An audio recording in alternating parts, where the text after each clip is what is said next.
Bueno, hoy aquí en Durango se llevó a cabo una audiencia interesante del ramo federal, y todo derivado de un tema que surgió en un proceso que Iván Soto, periodista duranguense, iniciara con una denuncia que hizo pública por el tema de su hija Ivana.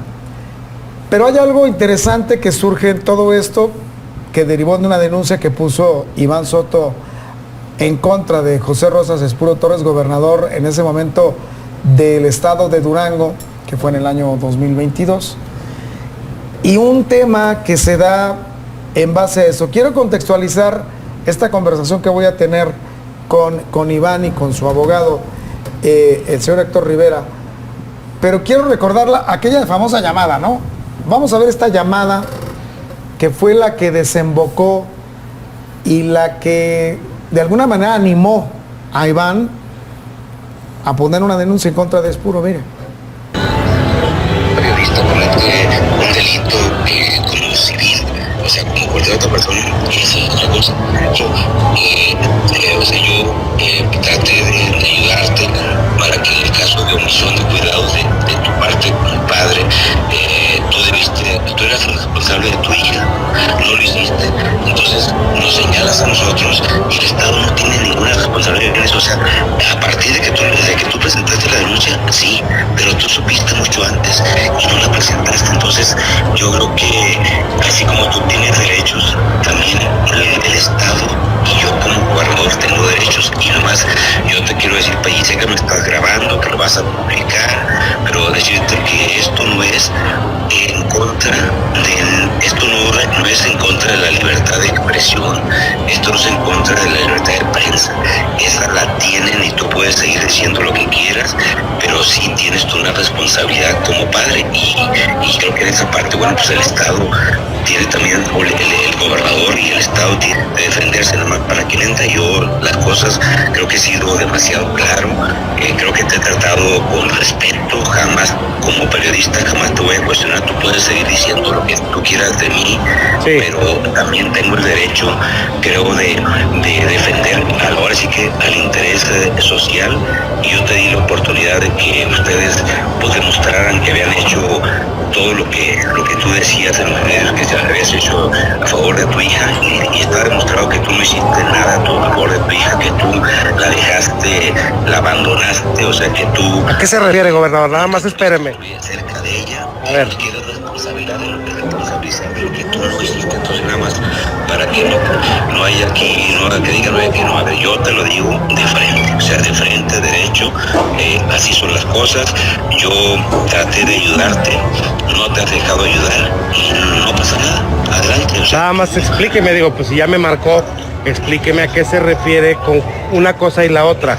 Yo hablo de libertad de expresión. Tú todos los días dices que cuál respeto a la libertad de expresión. Sí. Que el gobernador, oye, a ver, yo he sido totalmente respetuoso con ustedes, o sea, que en qué los he señalado, en qué los he agredido yo, en qué he limitado la libertad de expresión de ustedes como medios de comunicación, en ninguna. Y todos los días, y he aguantado los golpes de tu hermana, de los tuyos, y no he hecho nada. Y yo traté de buscar cómo ayudar a que el tema de tu hija caminara por las mejores, por la vía, las mejores condiciones, donde dando...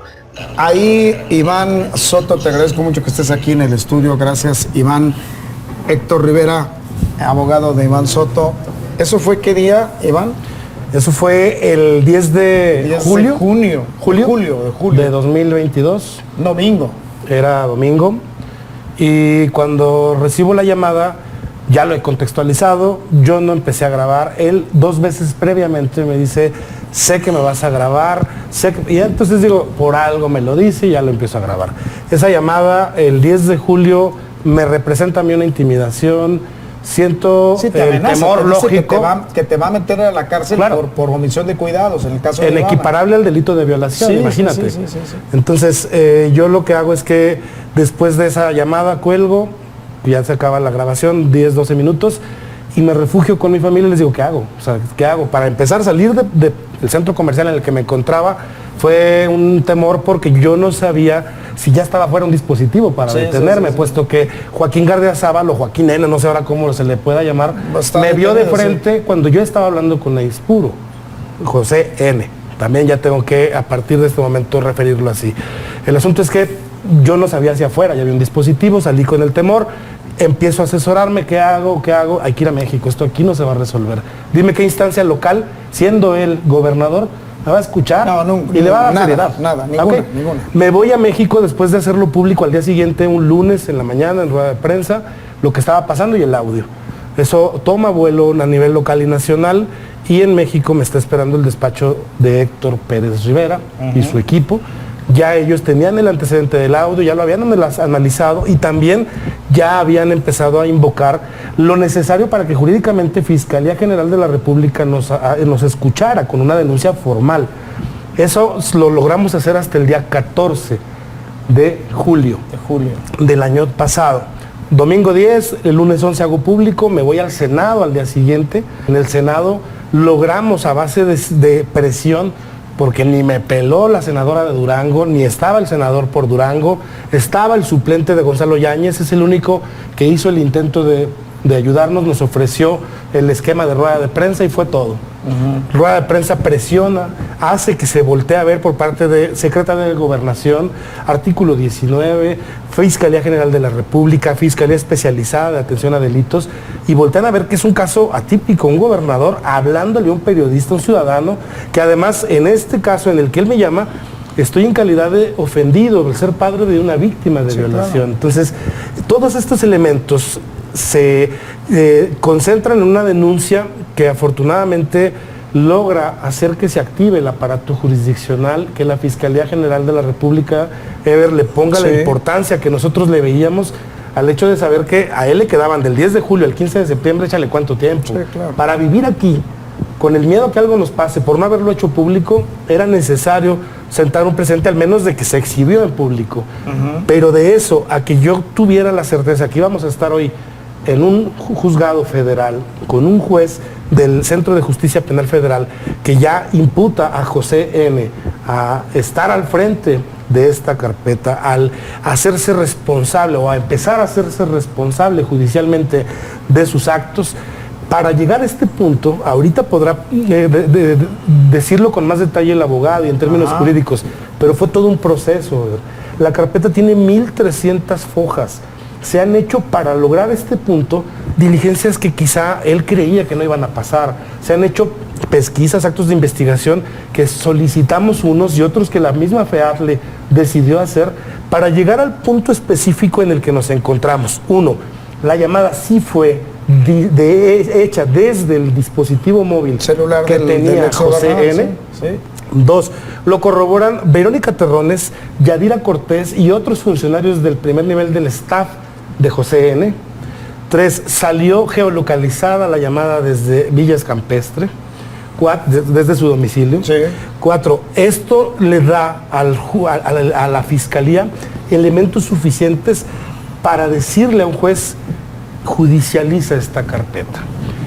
Se hace el 3 de abril la notificación formal de que se judicializa, y a partir de ahí, pues supondría uno, lo lógico, y si así fue, que todos nos enteramos, las partes involucradas, que esto ya va en serio. Y sin embargo, las prácticas dilatorias que ya sabíamos que iban a hacer, hicieron que hoy se presente José N. con abogados pues de una reputación que ya cada quien sabrá si es buena o mala, pero que han defendido a Emilio Lozoya, exdirector de Pemex, acusado de corrupciones multimillonarias, y a otros muchos políticos. Hoy se presenta con Javier Coello y con otro de sus abogados, quita de la defensa a Josué de Jesús Hernández Cao Romero, que yo dije también en lo público. Él era empleado de Aispuro, de José N., era empleado de la Fiscalía de Ramón Guzmán Benavente, mano derecha de Ramón Guzmán Benavente.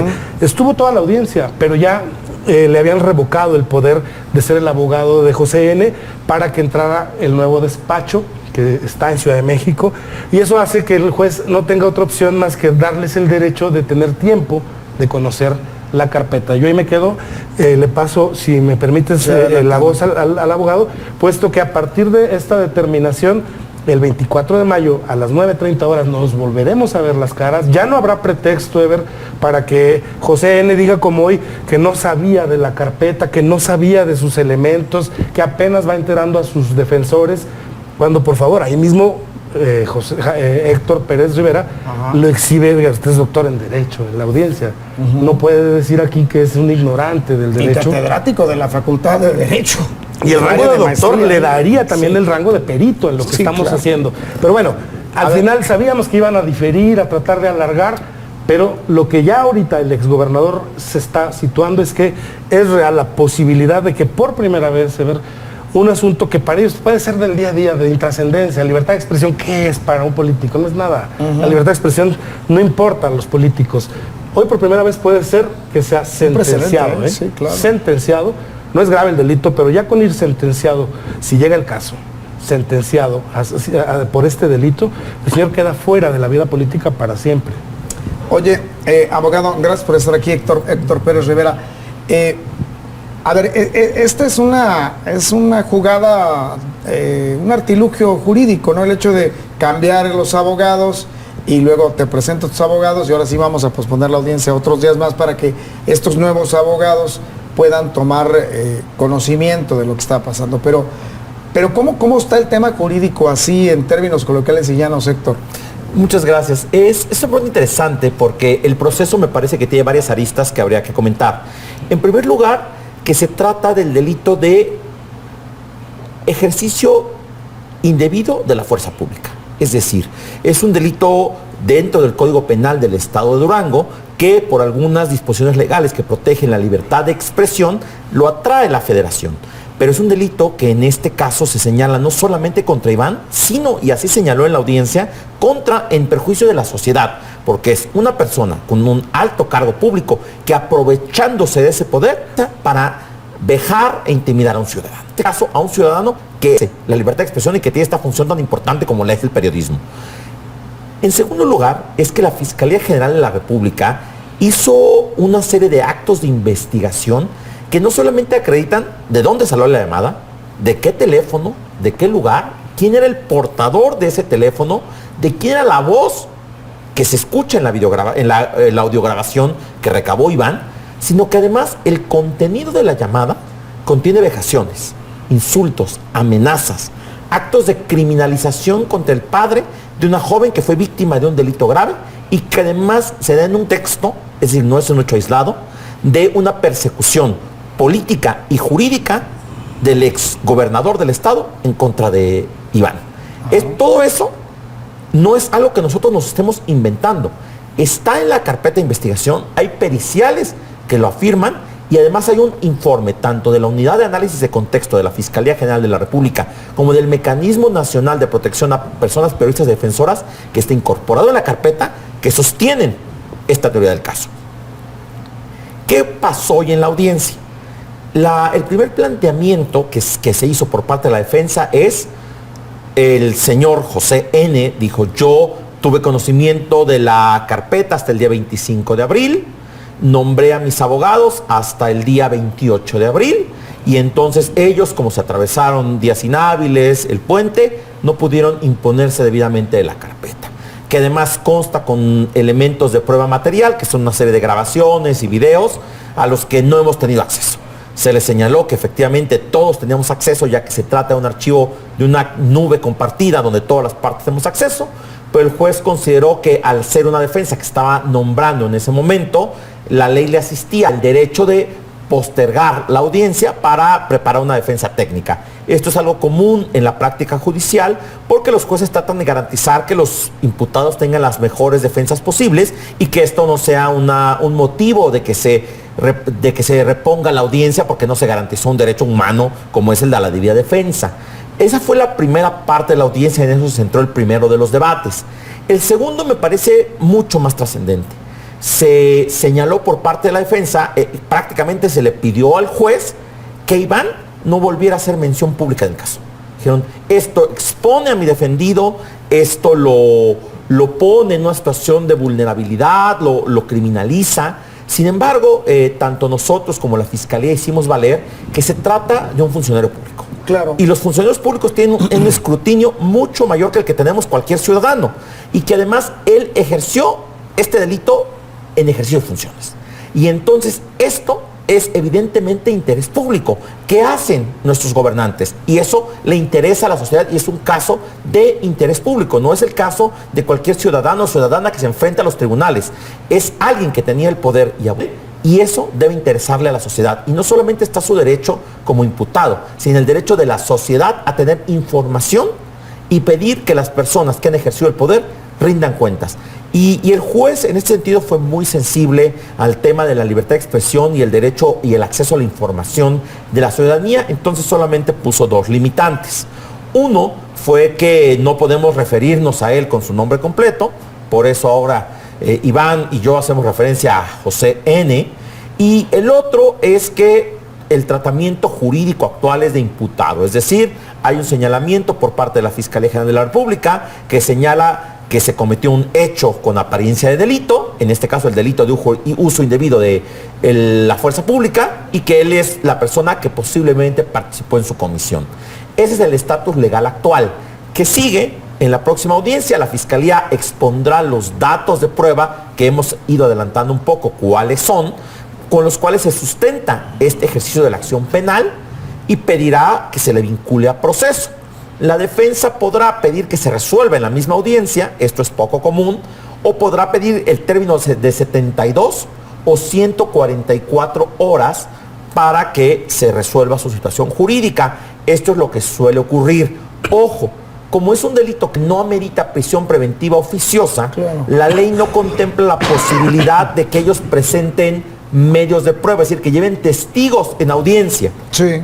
Entonces, pues será una audiencia en la que discutiremos con base en la información que está en la carpeta de investigación, que en realidad a nosotros nos parece sólida. En verdad reconocemos el trabajo de la Fiscalía General de la República en este asunto y cómo fue el detalle con el que fue concatenando cada uno de los enunciados, ¿no?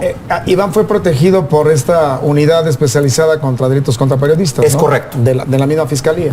Por el mecanismo especializado de protección sí, a periodistas, sí, que depende de la Secretaría de Gobernación Federal. Ajá. De hecho, te comparto y les comparto que subí a mis redes sociales, tuve junta virtual o reunión virtual con la Junta de Gobierno del Mecanismo de Protección a Periodistas. De la Secretaría de Gobernación. Es quien lo instaura, pero en esa Junta de Gobierno está Fiscalía General de la República, FEATLE, Comisión Nacional de Derechos Humanos, está otro organismo público, está Secretaría de Seguridad Pública Federal, son 7 diferentes asientos, unos públicos y organismos como Ombudsman. Y ellos el viernes de la semana pasada, que tuve reunión con ellos previo a esta audiencia, ellos determinaron prorrogar para 12 meses más las medidas de protección hacia mí. Y no solamente eso, las ampliaron, puesto que se dieron cuenta que el riesgo en el que yo pudiera estar es real y es tangible. ¿Cuál? O sea, ¿sí hay riesgo? Sí hay riesgo. Que pase algo a ti, puesto a tu que el familia. señor todavía tiene poder y lo hemos visto y se ha visto en los casos, por ejemplo, del que derivó esto, que es el caso de mi hija, su mismo abogado es el que está defendiendo al violador. ¿Lo explico? Su mismo abogado, Cabo Romero, que hoy lo declinó, es el que está defendiendo al violador de Ivana. Amigo de Benavente. Sí, por supuesto, empleado de Benavente. Entonces, por supuesto que tienen eslabones de poder vigentes, no caducos. Están presentes los eslabones de poder. Ahí es donde está el riesgo hacia tu persona. Ahí es donde está el riesgo. Junto con el hecho de que el mecanismo de protección entiende que una vez que algo que era una simple denuncia y que a lo mejor no prosperaba, pasó ya a judicialización, la presión, el hostigamiento o la reacción de la parte a la que yo acuso puede incrementarse por lógicas razones. Oye, estuvo en la audiencia virtual, estuvo José en la audiencia todo el tiempo. ¿Cómo se veía? ¿Cómo se veía ahí el exgobernador? Mira, yo eso sí traté de estar muy pendiente de las pantallas, puesto que no era muy amplia, como es tu caso de tu monitor, la manera en la que yo podría observarlo a él. Sin embargo, estaba muy atento a su expresión corporal, a lo que estaba sucediendo, para tratar de ver si el señor está demasiado relajado por tener a Javier Cuello a un lado. Pero no, estuvo nervioso, estuvo todo el tiempo frotándose las manos, todo el tiempo que el juez le tenía que dar como a mí la voz, aunque no fuéramos jurídicamente preparados. era una situación bien distinta a la que podríamos mostrar uno y otro, porque él, temeroso como lo conoces, cuando las cosas no están del todo seguras para él, trastabillaba, se notaba claramente su incomodidad de estar ahí, de saber que había gente, tanto presencial como virtualmente, observando también al ex gobernador en un juicio. O sea, eso no es normal. El ego de un mandatario que todavía mucha gente cree que tiene poder, porque su poder tiene muy poco tiempo de haber terminado. Su hermana acaba de salir del Poder Judicial hace unos días, su gente está en el poder, sus cuñados, etcétera. Es decir, él todavía cree que la estela de poder le alcanza para más tiempo, y sin embargo estar ahí en audiencia, sentado más de 2 horas y media, sin poder salir de cuadro, sin poder ya hacer gran cosa frente a la cámara, más que medio lo que le pudieran cuchichar de ladito los abogados.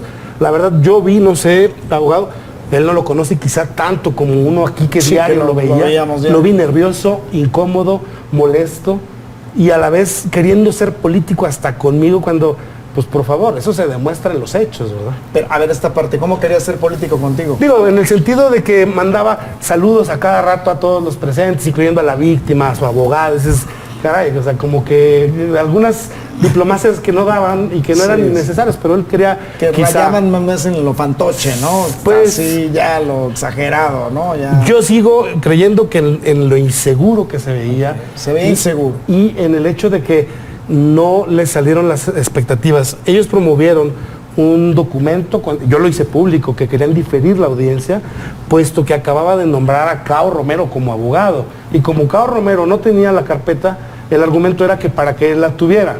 No se les dio respuesta como ellos esperaban en 24 horas. El juez esperó hasta audiencia para determinar si le daba una respuesta.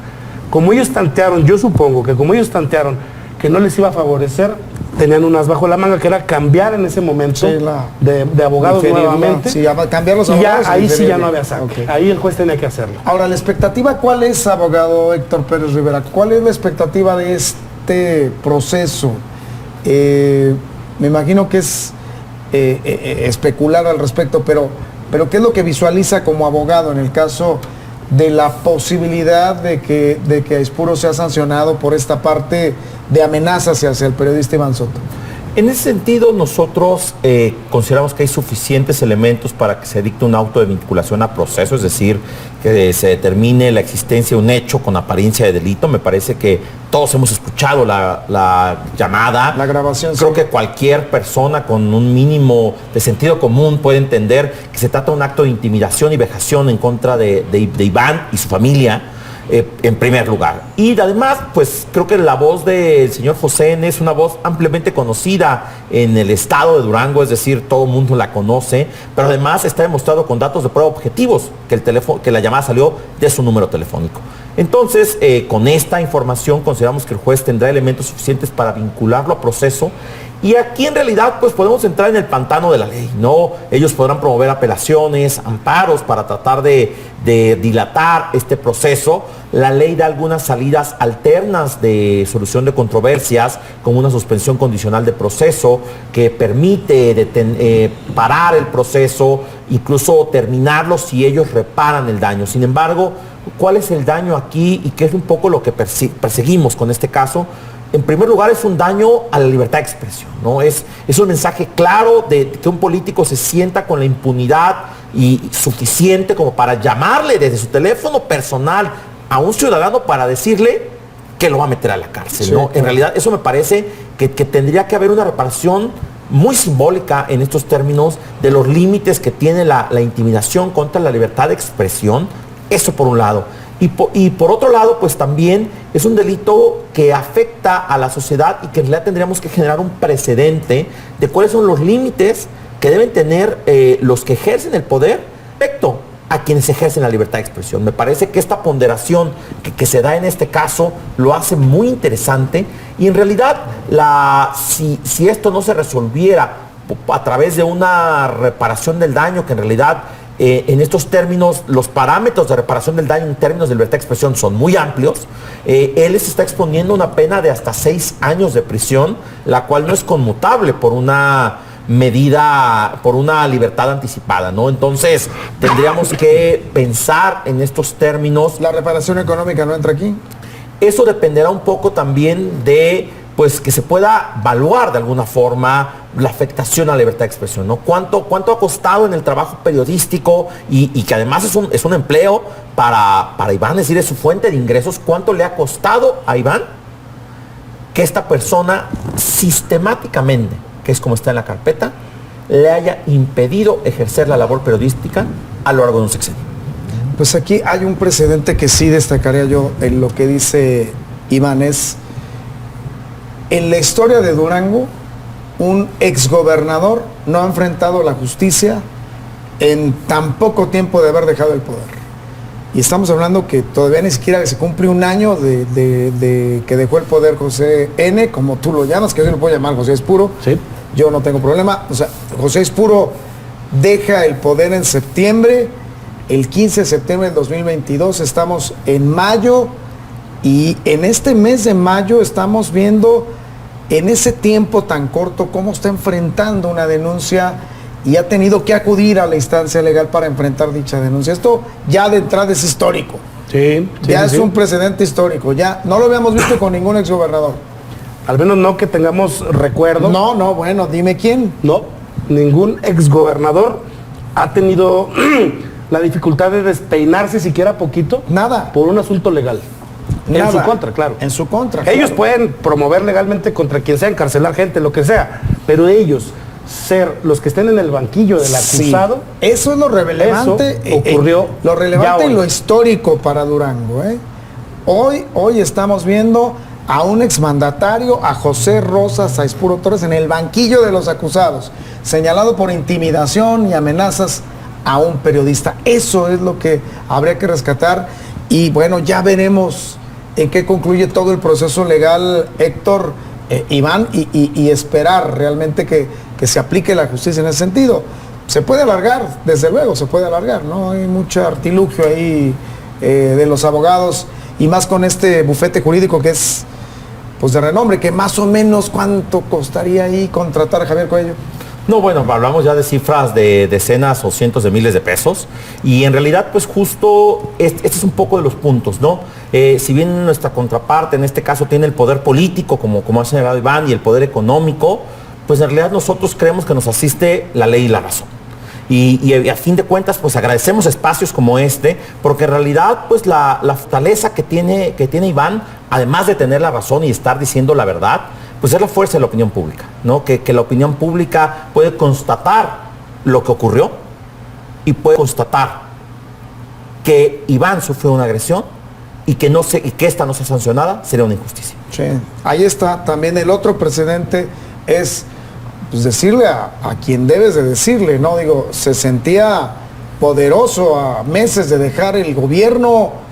José Espuro Torres se sentía poderoso. Esa llamada resultaba para todo el mundo increíble, hasta para su equipo.